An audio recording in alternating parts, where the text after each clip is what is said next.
Hey Psych2Goers, welcome back to our channel. Your support helps us in our goal to spread awareness about mental health and psychology. So thank you for your support. Now to the video. Sometimes making friends can be hard. Have you been through this scenario? You start your first class. It's your first day back to school. A new semester, a new schedule, new people. Anything could happen. The student you end up sitting next to could be your next best friend. The possibilities are endless for friendship. That's what you think your first day. The next day, the hope is still there. It lasts the week, maybe the month. But then you soon find your hope dwindling down as you haven't seemed to make an impression on anyone. And you start to wonder, do people like me? Don't worry. Odds are, others just haven't gotten to know more about you and what makes you great, because we all have something that makes us great to someone out there. You may just need to develop some likable behaviors and habits that get others to notice you enough to want to find out what those great qualities are. So, to help you become an even greater person, here are some subtle behaviors that can make others like you. Hey, you may even find yourself liking you a bit more too. Number 1, call them by their name. No, not call me by your name. Call them by their name, although that is a great film. Have you ever perked up at the call of your name? Perhaps someone across the room mentioned you at a party and instead of saying, "Hey you," they said, well, your name. We love our names so much that we can even pinpoint our own names being spoken by someone in a loud crowd or party. This form of selective attention is related to the cocktail party effect.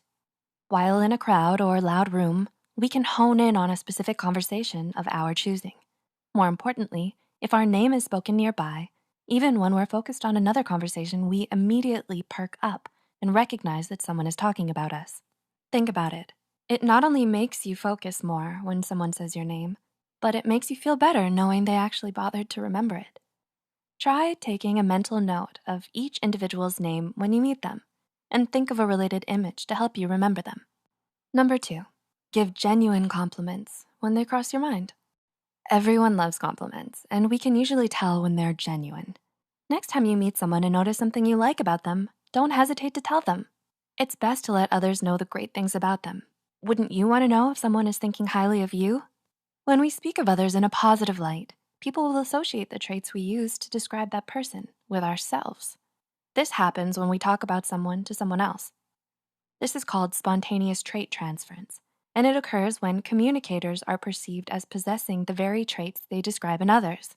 According to several studies published in the Journal of Personality and Social Psychology, researchers found that when we describe someone with a certain trait to another person, that person will associate us with the traits described.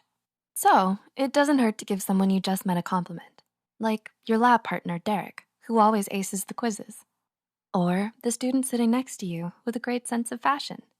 What was her name again? You better remember. Susie. Go ahead and tell them their outfit looks great. And even tell your lab partner, Derek, that Susie does indeed have great taste.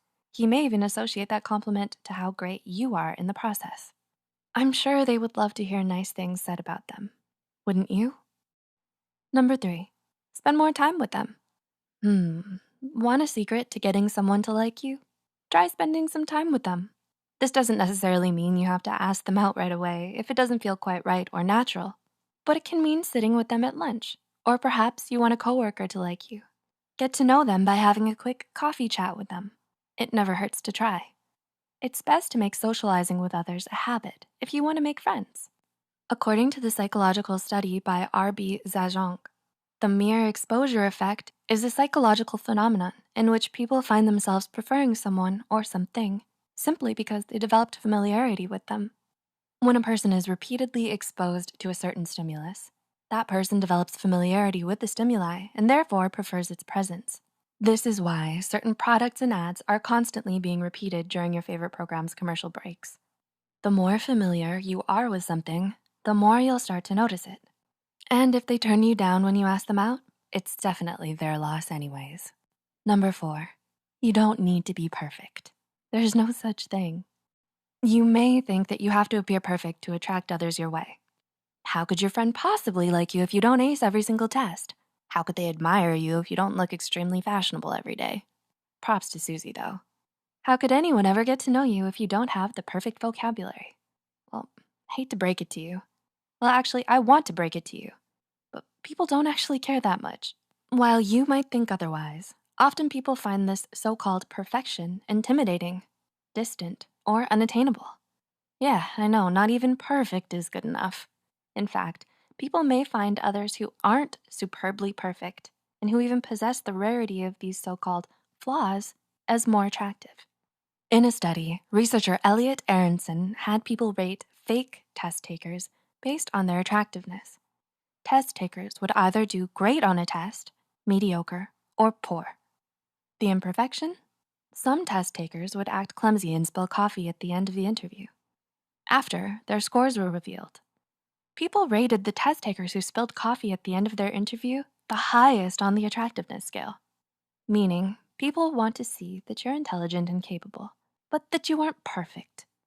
As the research paper states, a superior person may be viewed as superhuman and therefore distant. A blunder tends to humanize them and consequently increase their attractiveness.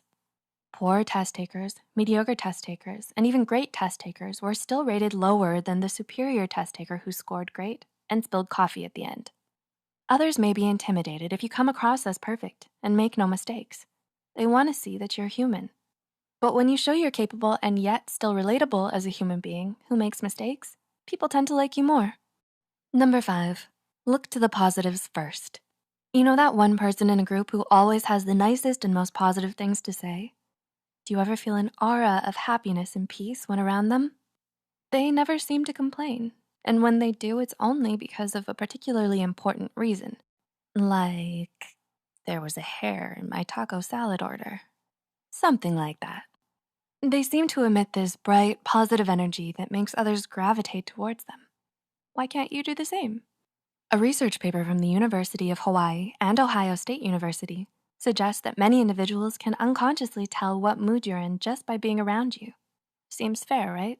So if you display positive emotions, others are likely to mimic your happy facial expressions and gestures.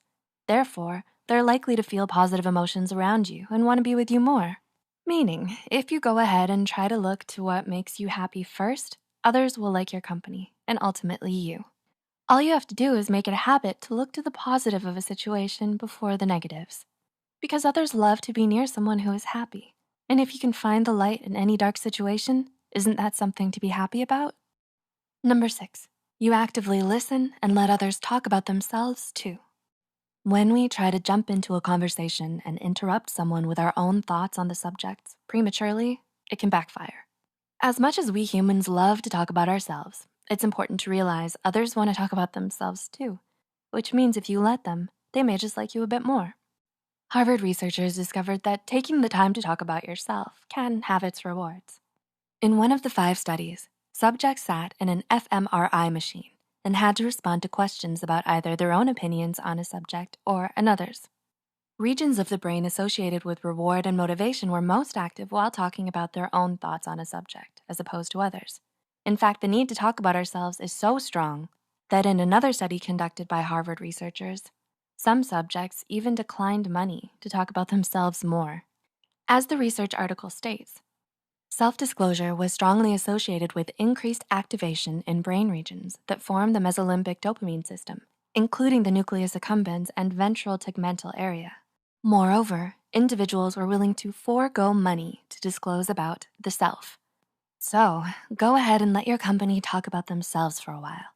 They'll enjoy their time around you more and increase dopamine, as long as you make sure to listen and not doze off. It's a habit worth practicing. Next time you know you've been talking a little too much, try to remind yourself that the other person is dying to express their opinions as much as you are, and they may have something interesting to say. So, what do you think? Are you ready to start practicing these behaviors in hopes they become a natural habit? Maybe you already possess some of these habits yourself. Try them out and see if you make any new friends. And be sure to let us know in the comments what happened. And if you did make any friends using these habits, you're not alone.